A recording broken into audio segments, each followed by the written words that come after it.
میں نے بتایا نا میجورٹی میں جو خودکشیاں کس بیس پر ہوتی ہیں؟ ناکام عشق. اتنی خطر. اور یہ شروع کہاں سے ہوتا ہے؟ بد نظری سے. نظر کی حفاظت کر لیتا یہاں تک نہیں پہنچتا. اور شکلوں پہ مر رہے ہیں، نہ اس میں اخلاق ہے. ایسی ایسی 2 نمبر لڑکیاں، لڑکا خود کہہ رہا ہے 2 نمبر ہے لیکن میں پاگل ہو گیا ہوں، میں کیا کروں. ابے تو ایسی 2 نمبر سے کمبخت شادی کرے گا، کل تیری اولاد ہوگی، تجھے ہر وقت وسوسے آتے رہیں گے کہ پتہ نہیں کہاں جا رہی ہے. نہیں، پاگل ہو گیا ہوں میں. وجہ کیا ہے؟ غیر محرم سے کیا ہوئے ہیں؟ یہ فری ہوئے ہیں. نظر کی حفاظت نہیں کی. اس کا رزلٹ کیا نکلا؟ کیا عجیب عجیب چیزوں پہ عشق ہو رہا ہے، اور پھر ڈپریشن میں جا رہے ہیں، خودکشیوں کی طرف جا رہے ہیں. گھر میں ماں باپ کہہ رہے ہیں بھائی ہم ایسی عورت کو گھر میں کیسے لا سکتے ہیں یار. پھر میرے بیان سنا رہے ہوتے ہیں. میں نے کب کہا ہے کہ یار اس طرح کوئی بھی اٹھے منہ اٹھا کے ابا کو بولو گا، ابا تھوڑی بہو بنائے گا اس کو. تو یہ ساری ٹینشنیں کہاں سے شروع ہوتی ہیں؟ نظر کی. تو اسلام نے ہمیں ٹینشن. گورا کیا کرتا ہے؟ گورا کہتا ہے میں ٹینشن نہیں برداشت کروں گا. میرا دیکھنے کا دل چاہ رہا ہے تو میں دیکھوں گا. میرا جب دیکھنے کا دل چاہے گا میں دیکھوں گا. میں ٹینشن فری. او بھائی تجھے پتا نہیں ہے اس ٹینشن فری لائف سے تیری ٹینشنیں کم نہیں ہوں گی، تیری ٹینشنیں بڑھ جائیں گی. کیونکہ وفا ضروری تھوڑی ہے وہ بھی تجھے پسند کرتی ہو. آج تیرے پاس پیسہ ہے وہ آ جائے گی، کل پیسہ گیا. کتنے کیسز آ رہے ہیں بھائی. میرے تو کبھی کبھار دل چاہتا ہے میرے جتنے کیسز ہیں میں ڈائری میں لکھنا شروع کروں، پھر پڑھ کے سناؤں آپ کو. وہی عبرت کے لیے کافی ہیں. ابھی ایک کیس آیا، ایک بہت بڑے آدمی نے شادی کی کسی بہت خوبصورت لڑکی سے. بہت بڑا آدمی تھا وہ. اب میں زیادہ ڈیٹیل میں اس لیے نہیں جاتا ہوں کہ آپ نیٹ پہ سرچ کر کے نکال نہ لو کہیں اس کو نا. وہ بولے گا بابی میں نے تو غلط کیا ہی، مفتی صاحب نے میرا راز فاش کر دیا. لیکن یہ تو ہوتے ہیں، بہت سارے واقعات ہوتے ہیں. آپ کو کیا پتا میں کس کی بات کر رہا ہوں. اس کو بڑا خوش تھا نا کہ دیکھو پیسے سے کیا ملتا ہے، سب کچھ. مجھے عشق ہوا، پیسہ ہے. وہ بڑی عمر کا اور وہ بہت ہی کوئی ینگ تھی. اللہ کی قدرت، اس لڑکی کا فیس بک پہ رابطہ ہوا اس سے بھی بڑے مالدار سے. سمجھ رہے ہیں؟ دولت کی بیس پہ لڑکی نے اس سے شادی کی، فیس بک پہ اس کی دوستی ہو گئی اس سے بھی بڑے کسی آدمی سے. اس کو ٹاٹا کر کے مارکیٹ سے شارٹ. اب یہ پیسے لے کے کیا کر رہا ہے؟ ڈپریشن میں گیا ہوا ہے، گھوم رہا ہے. بھائی وجہ اس کی ہے کہ جیسے آپ ٹینشن فری زندگی گزارنا چاہتے ہو، آپ نے دولت سے کسی لڑکی کو خرید لیا تو لڑکی بھی کیا چاہتی ہے؟ Tension free. تو ٹینشن فری میں تو یہی ہے جو اچھا لگے وہاں چلے جاؤ. کیا خیال ہے بھائی؟ اس لڑکی نے کہا بھائی مجھے وہ اس کے پاس زیادہ پیسہ ہے، نکلو. عدالتیں کھلا 2 منٹ میں یوں کر کے پکڑاتی ہیں، کیونکہ عدالتیں بھی ٹینشن فری زندگی گزارنا چاہتی ہیں. تو یہ وہ ٹینشن فری زندگیاں ہیں جو شرعی لمٹ، اسلام کی حدود کو کیا کر رہی ہیں؟ کراس. اگر اسلام پہ پابندی ہوتی، عورت کو پتا ہوتا بھائی جب میں نے نکاح کر لیا ہے تو اب میرے لیے کسی سے دوستی لگانا جائز نہیں. بے شک مجھے ٹینشن ہو رہی ہے، برداشت کرنی ہے ٹینشن، لیکن اس نے ٹینشن برداشت نہیں کی، کسی اور سے شادی کر لی. تو آپ کا کیا خیال ہے وہ اس سے وفا کرے گا؟ بولو نا یار. وہ کہے گا اس کو پتا ہے یار دولت دیکھ کے آئی ہے، جب اس کی نہیں تھی تو میری کہاں سے ہوگی. جب یہ تھوڑا سا اس پہ بڑھاپا آئے گا تو وہ دائیں بائیں دلچسپی لینا شروع کر دے گا، اور اس کو ٹیشو پیپر کی طرح جیسے ڈسٹ بن میں پھینکا جاتا ہے. پھر یہ پرانے والے کو یاد کرے گی، نہ نئی کی رہے گی نہ پرانے کی رہے گی. یہ مارکیٹ میں چل رہا ہے. اور اس کا رزلٹ پتہ ہے کیا ہوگا؟ رزلٹ وہی ہوگا کہ وہ جو پبلک پلیسز ہیں جہاں الٹا گر کے نا سر پھاڑا جا سکتا ہے، تو وہاں جا کے پھر لٹکنے کی کوشش کر رہی ہوگی، پھر گورنمنٹ نے روکا ہوا ہوگا وہاں اس کو. تو یہ ہوتا ہے وہاں پہ. سمجھ رہے ہو کہ نہیں سمجھ رہے؟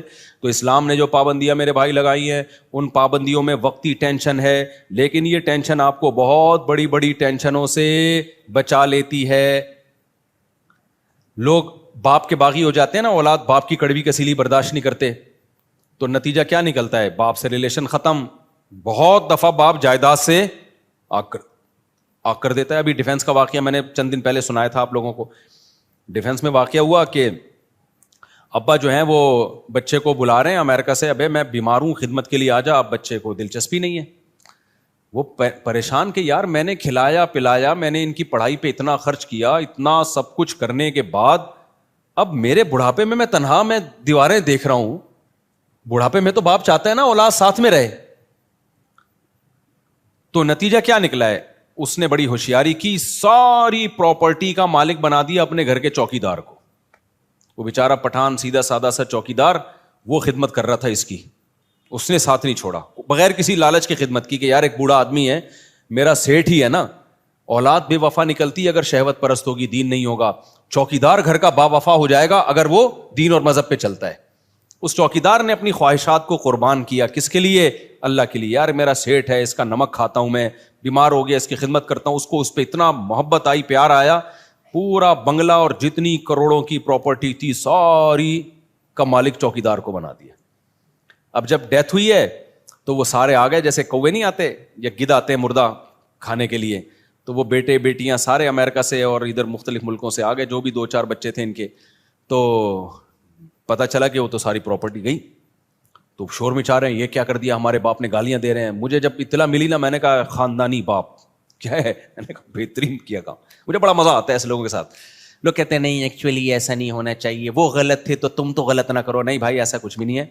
جو انسان کا بچہ بن کے زندگی گزارے اس کے ساتھ اچھا سلوک, جو انسان کا بچہ نہیں بنے نا, جو بندہ ٹھیک نہ ہو, اس کو بولو بھائی پھر جاؤ. لوگ مجھے آ کے بتا رہے ہوتے ہیں ہمارا بیٹا نافرمان, اتنا کھلایا پلایا, بیٹا یہ کر رہا ہے, بیٹا وہ کر رہا ہے, سنتا نہیں ہے. تو میں کہتا ہوں اس کو گھر سے آؤٹ. ایک حد تک اصلاح کی کوشش کرو, نہیں ہوتی آؤٹ کرو گھر سے. کہہ رہے نہیں وہ, میں کہا بھائی ایسا نہیں ہوتا. کبھی بھی یاد رکھو, زندگی گزارنے کا طریقہ ہے کسی کو اپنی مجبوری نہ بناؤ. جب آپ مجبوری بنا لیتے ہو نا کسی کو, آپ کے ہاتھ بن جاتے ہیں, آپ کے ہاتھ بن جاتے ہیں. اور جتنا آپ اپنے آپ کو دوسروں کے سامنے مجبور بناؤ گے, اس زمانے میں اگلا اتنا ہی آپ کو نوچ نوچ کے کھانا شروع کر دے گا, نوچ نوچ کے کھانا شروع کر دے گا. تو یہ ہم صرف فقیر کس کے ہیں؟ اللہ کے. محتاج کس کے ہیں؟ اللہ کے. بس اللہ کے سامنے گڑ گڑاؤ, اللہ کے سامنے ناک رگڑو, اللہ کے سامنے بولو میں محتاج ہوں, میں بھکاری ہوں تیرے در کا. باقی ہر ایک کے سامنے میرے بھائی سر اٹھا کے جینا سیکھ. اور دیکھو مرد کی اللہ نے یہ فطرت رکھی ہے کہ اپنے ماتحتوں کے, آپ کے ماتحت اچھا سلوک کرے نا, آپ 20 گنا بڑھا کے اچھا سلوک کرو ان کے ساتھ. ہمارے حضرت مفتی رشید احمد صاحب رحمہ اللہ تعالیٰ کی طبیعت میں بے انتہا استغنا تھا, بہت استغنا. استغنا سمجھتے ہیں؟ یعنی وہ اپنے آپ کو کسی کا محتاج نہیں بناتے تھے کبھی بھی. لیکن ہم نے دیکھا کہ ہمارے حضرت کی کوئی ذرا سی خدمت کر لینا, حضرت کو پتا چلتا تھا نا یہ دل سے خدمت نہیں کرنا چاہتا, حضرت کبھی بھی خدمت نہیں لیتے تھے اس سے. حضرت فرماتے تھے میرے محسنین صرف میرے ماں باپ ہیں اور میرے استاذ, اس کے علاوہ میں کسی کا احسان نہیں لیتا. ایسا سر اٹھا کے جیے ہمیشہ. لیکن ہم دیکھتے تھے اگر حضرت کی کوئی ذرا سی خدمت کر دے, بہت معمولی سی, اتنی دعائیں دیتے تھے, اتنی دعائیں, ہمیں شرمندگی ہوتی تھی, ہم نے کون سا تیر مار لیا بھائی, یعنی کیا کر لیا ہم نے, اتنی دعائیں, اتنا خوش اتنا خوش. یہ عزت دار لوگوں کی علامت ہوتی ہے کہ وہ کسی کے محتاج نہیں ہوتے. لیکن کوئی ان پر تھوڑا سا احسان کرے تو رپلائی میں وہ تھوڑا نہیں, وہ بہت زیادہ. کیونکہ احسان کے بدلے میں اگر آپ احسان نہیں کرتے تو اس کو استغنا نہیں کہتے, اس کو تکبر کہتے ہیں. استغنا الگ چیز ہے. دیکھو کچھ لوگ کیا ہوتے ہیں, کسی نے آپ کی خدمت کر دی ہے تو کون سا تیر مار دیا اس نے, ہمیں کسی کے خدمت کی ضرورت نہیں ہے. دیکھنے میں تو لگے گا آپ بہت اونچے ہیں, لیکن یہ اونچے نہیں, آپ کا کھوپڑی کیا ہو گئی ہے, آؤٹ. آپ میں تکبر ہے. بھائی کوئی خدمت ٹھیک ہے, آپ اس کی خدمت کے محتاج نہیں ہیں, لیکن اگر اس نے خدمت کر دی ہے نا تو آپ اس کو رپلائی ایسے دو کہ جیسے آپ کو بہت ہی اچھا لگا ہے, آپ کو ضرورت تھی.